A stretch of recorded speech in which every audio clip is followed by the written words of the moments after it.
And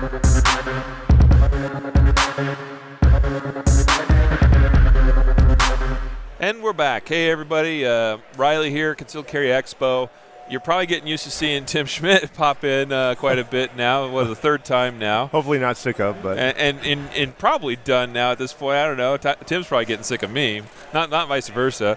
But we're so honored now to have also on the stage with us Michael Martin. Many folks familiar with Michael. If you've been through any of the, well, particularly like the basic concealed carry course from USCCA, you really ought to know this guy's face. You probably saw some slides and videos. See some videos. I might not have as much gray hair in the earlier copies of the book, but it's been great. So yeah, Concealed Carry and Home Defense Fundamentals. I think we're approaching about 600,000 copies of that out now through instructors. So quite a bit, and the new books are getting a lot of traction. Right, and we'll definitely be talking about this. We got the Countering the Mass Shooter Threat on the table here.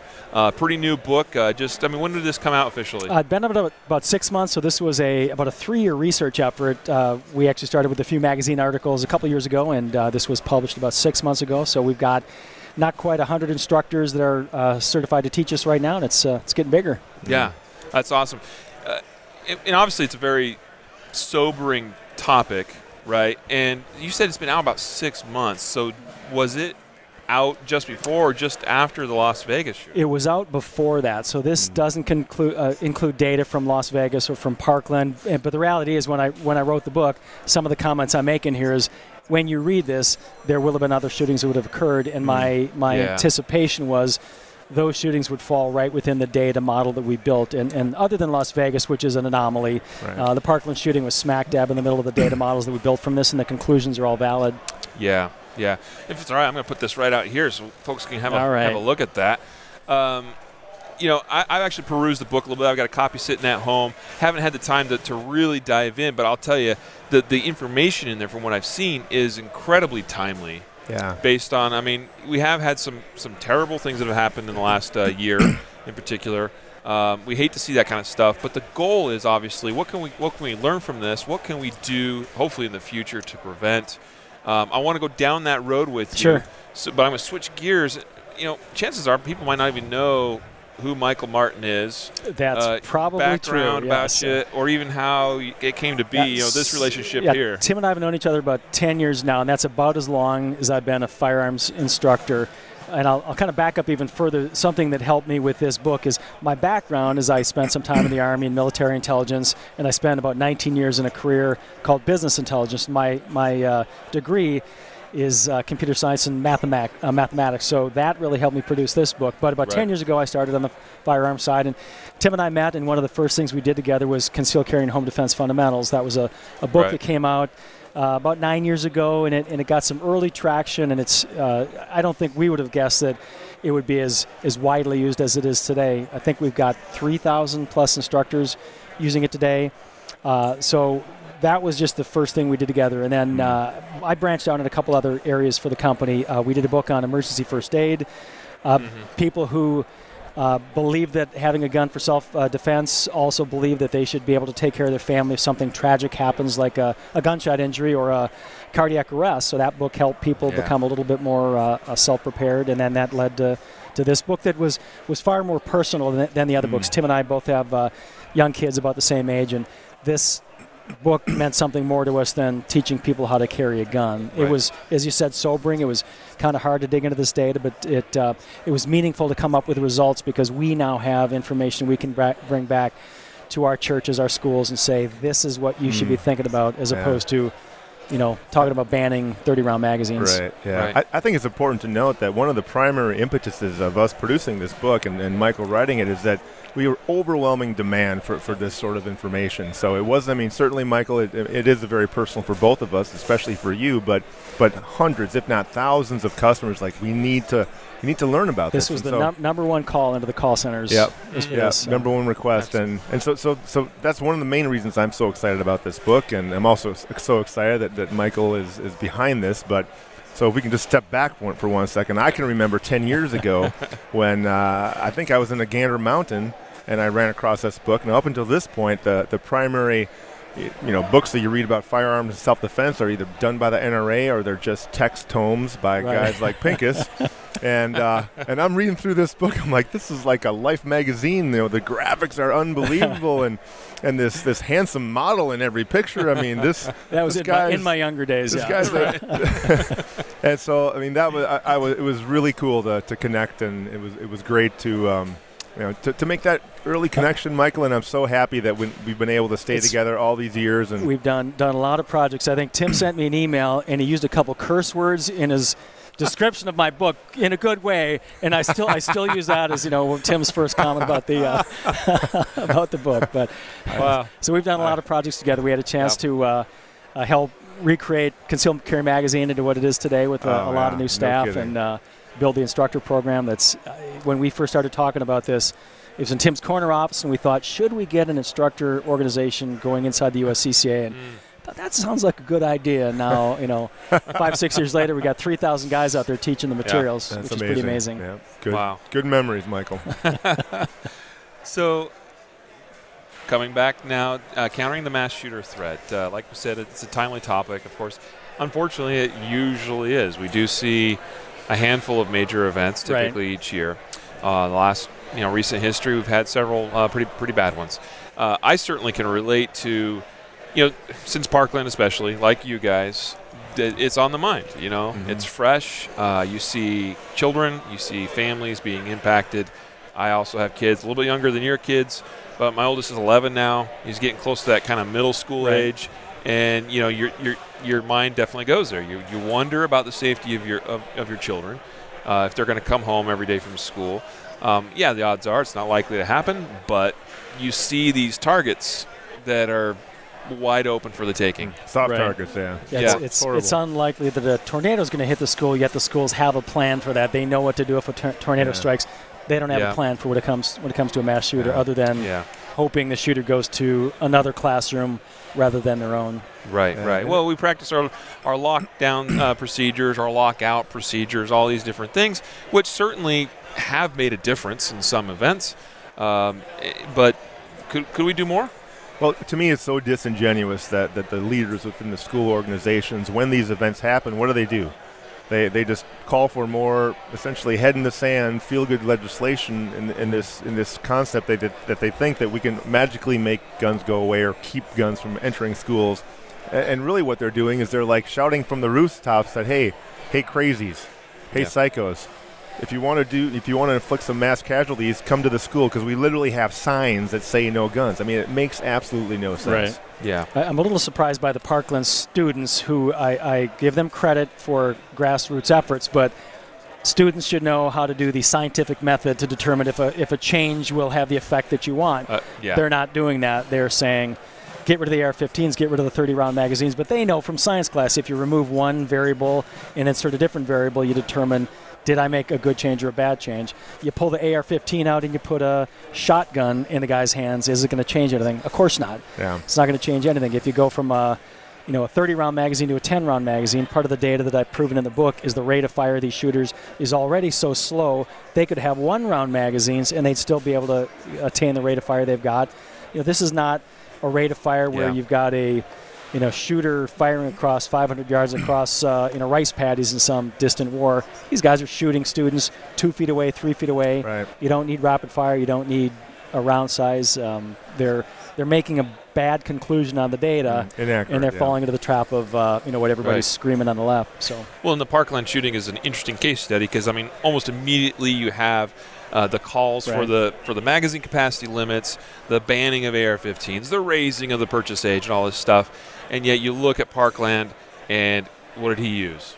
10-round magazines. He had, I believe he had 30-round magazines, but he only fired about 100 rounds over 6 minutes, so that's about 17 rounds a minute, which is very slow fire, about 1 round every 4 seconds. That's true. You can do that with a pump-action shotgun. You can do that with a 150-roll lever-action Henry rifle. Bolt-action, right? Yeah.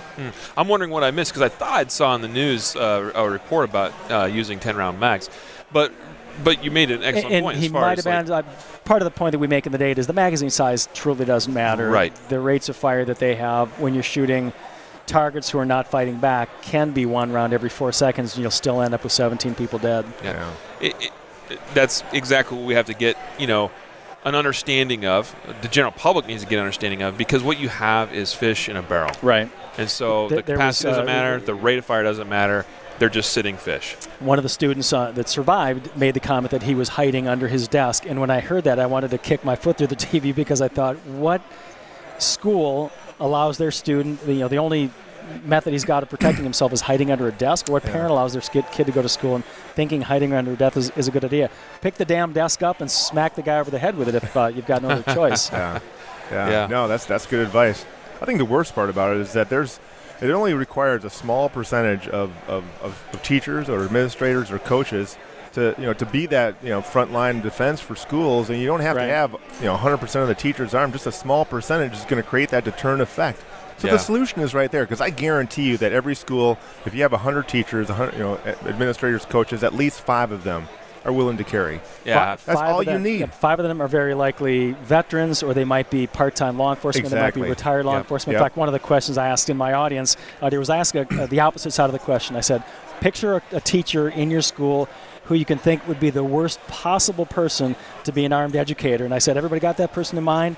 And then I said, that person will not be part of this program. He doesn't have to be. If a person doesn't want to carry a gun, they don't have to be. Then I said, now imagine the guy that you trust, a person who's maybe a little bit physically more imposing, someone who might be a veteran, someone who knows how to handle guns, someone that would be cool under pressure.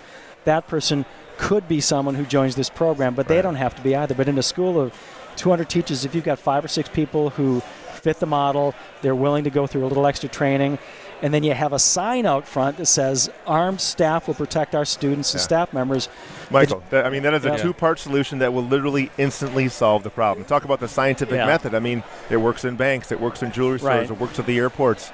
Yeah, so arm a small percentage, now you got the deterrent effect, and take the dumb signs down. I've heard a lot of teachers get up and say, well, I don't want to carry a gun because I'm here to teach. My response to them is, you don't have to carry a gun, but there is someone in your school who will say, I volunteer for this program. Exactly, and it's not just teachers, it's administrators, it's counselors, it's and it's coaches. Not, having one RSO on a campus of 2,000 students isn't the same thing. No. If you've got the unknown whether there's going to be 1 or 2 or 3 armed teachers or staff members or custodians in this building, and a sign says armed staff members, it's very likely that Cruz would have never entered the school in the first place. Not to mention that the building lacked any kind of semblance of security.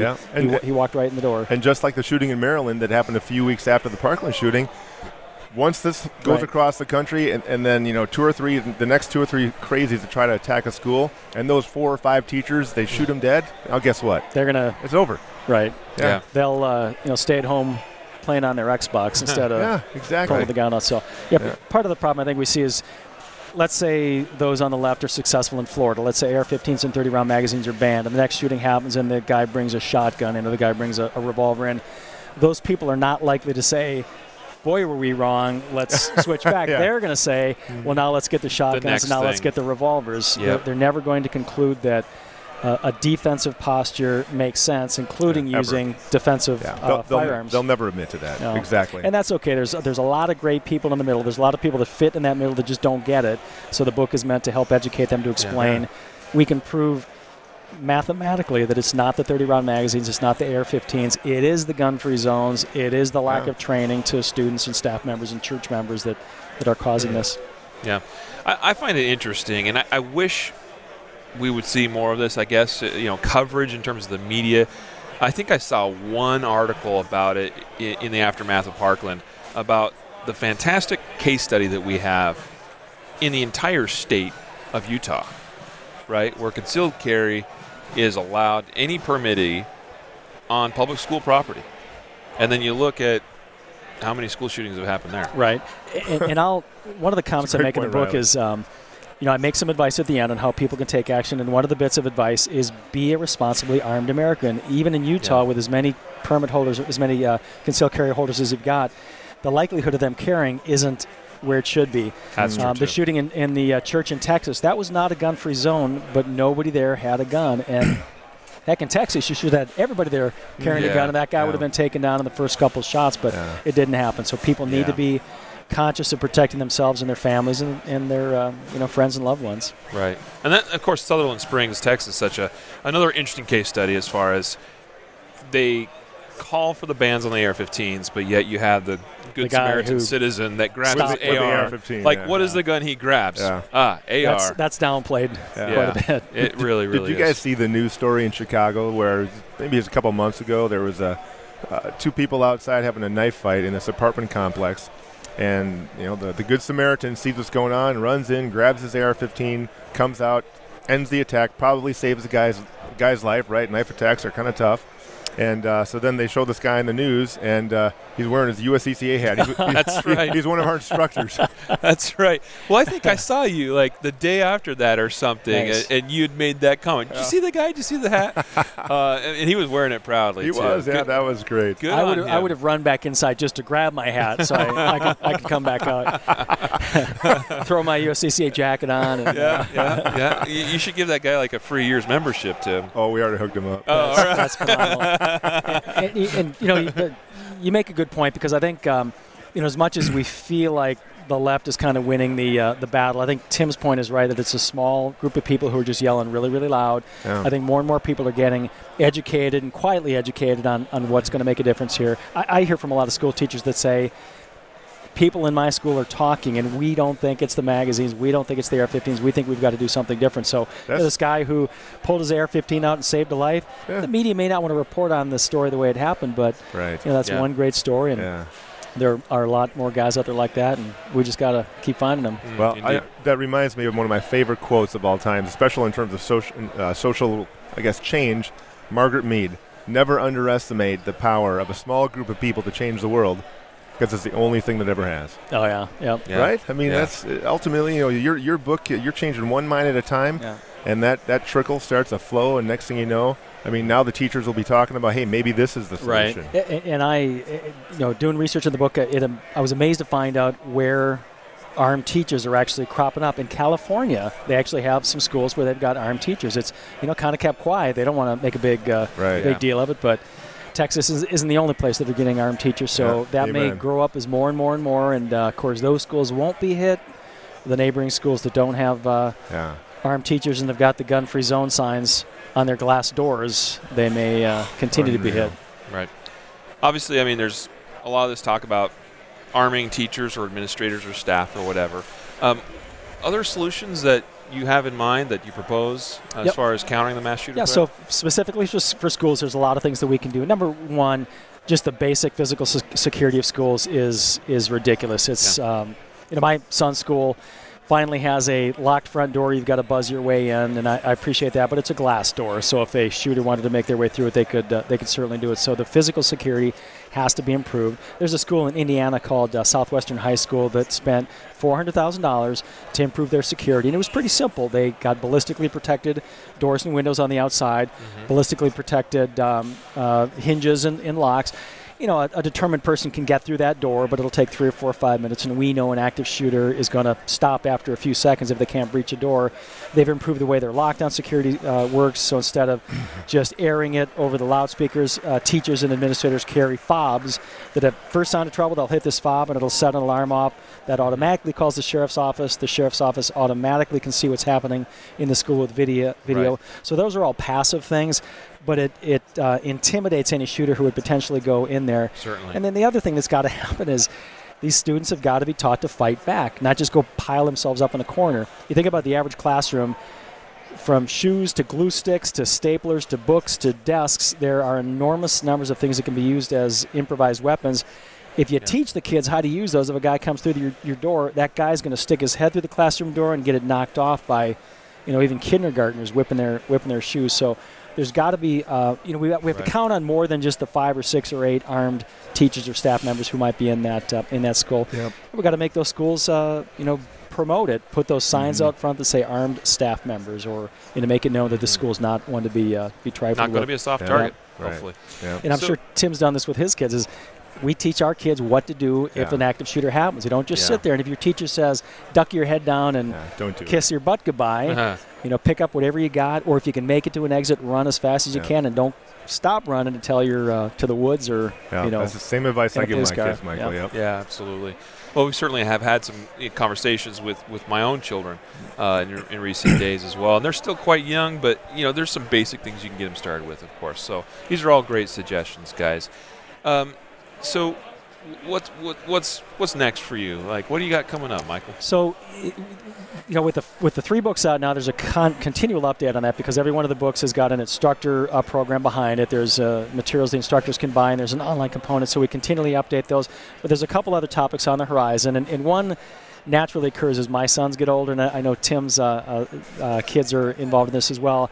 My sons are really getting involved in shooting sports, and we want to find a way to introduce those shooting sports to parents who just don't know a thing about guns or might be a little afraid of guns. So the next book on the horizon will be promoting youth shooting sports. I don't know that we've got a name for it yet, but it'll help parents and kids understand how to get into hunting if you're interested in it, how to get into pistol competition if you're interested, or shoot trap or skeet or sporting clays, just to get more people in this world of understanding the firearms not only are not something scary, but they're a heck of a fun sporting thing to get involved in. That can be enjoyed safely. My trap game has gone up in the last couple of years from my son being on a trap team, so that'll be a book that I know a lot of instructors will have an interest in, and it'll be something that parents who are kind of outside of the periphery, who are not traditional gun families, can read and become comfortable to understand. I get it now. These guns are not scary. And, if my son's high school has a trap team, maybe it's okay to have my son or daughter join it. And Michael, those are such great initiatives to go down. So here's an interesting story. I was recently at the gun club in West Bend, and sure enough, up on the wall, they had the picture of the West Bend High School trap team. And in the past, there wouldn't be many kids. There were 168 kids on this team. Wow. Isn't that fantastic? It is the fastest growing high school sport in America for boys and girls, which is phenomenal. My son's school is a little smaller, but they've got 68 kids on the team, and it's about equally split between boys and girls. My son goes to an all-boys school, and there's a sister school with all girls, and it's phenomenal. In fact, one of the things I love to see is sometimes the girls can't change after high school, so they'll be out there in their Catholic school uniforms out shooting on the range, and I think, what a perfect picture. Wonderful young girls that are out there blasting clay out of the sky. That's fantastic. So it's just such a great thing. So we're going to try to continue to promote this lifestyle, and I purposely say promote as opposed to indoctrinate. We're not trying to convince anybody that doesn't want to become part of this lifestyle, but when parents hear their school's got a trap team, they might think, I can't believe that. That's terrible. Do we want to teach kids about guns? So hopefully this topic will help them understand this is a good sport, and it helps them understand safe gun handling. Well, as is typical, I think, anytime we educate people in a positive way and we show them positive benefits, it does have an impact. So we see, it's been interesting since Parkland. You see the one students that are obviously anti-gun, anti-Second Amendment, whatever. On the other hand, I've been seeing a lot of great social media from some of our youth shooters. Some of these young kids that are really amazing positive role models, 3-gunners, USPSA shooters, and they're putting it out there and showing, look, we're having a great time, we're learning stuff, we're being productive, we're doing it positively, we're doing it safely. And what I'm not seeing in the media is pushback to that, which is kind of impressive. In fact, just after Parkland, there was an article on the front page of the St. Paul newspaper talking about a young 3-gunner. I think she was 15 years old, and they literally said AR-15 in the article and didn't refer to it and say terrible gun, or that's the gun that the Parkland. They mentioned her 3-gun experience and what a great job she was doing. Nothing negative at all. So I think. I mean, you make a great point that promoting shooting sports beyond just a single theory or single world, maybe just concealed carry, helps more people realize this is a good sport to get into, and if I'm okay with trap shooting, maybe I can be okay someday with actually carrying a gun to protect myself and my family. Awesome. Amen. Tim, amen Michael, to that. Thank you so much, gentlemen. You're this has been a pleasure My to sit pleasure. down with you. You got it, Riley. Really good discussion. I mean, mass shooter threat, dealing with that, great ideas coming out of that, great work that you're doing together. A great organization, and once again, getting close to the end of day 2 of the USCCA Expo here. Wait, we don't get to keep talking? We can go on for another hour or two. Just throw a topic at us. We'll keep going. We'll have you back. All right. Thank you, gentlemen.